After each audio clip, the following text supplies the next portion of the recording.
Hello students, welcome to Excel class number 13. The topic of the day is cell references. We will talk about relative cell reference in this section.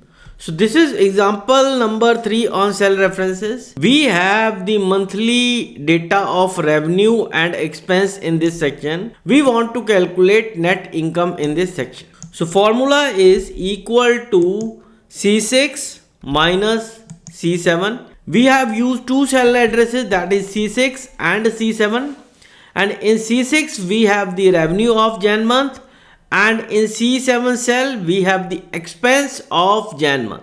We are copying this formula from left to right. While copying a formula from left to right, the column reference in a cell address will increment.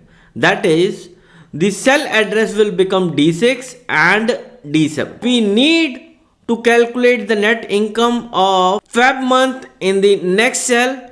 So the cell addresses that are required are D6 and D7, which carries the revenue and expense of Feb month.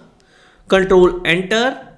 So we will copy this as it is. So see, we have formula D6 minus D7. If we press F2, the revenue and expense of Feb month are highlighted. Control enter. We copy this till the end. In the last cell, if we check, the cell references are G6 and G7. We require these cell addresses only, so the cell addresses in the formula are correct.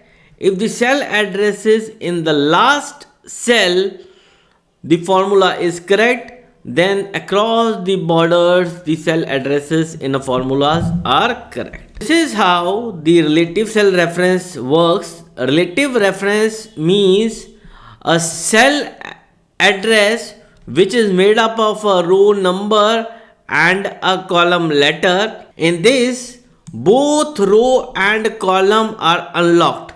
That means the column reference and row reference both are relative in nature. Both are free to move if a formula is copied from top to bottom or from left to right. Thank you.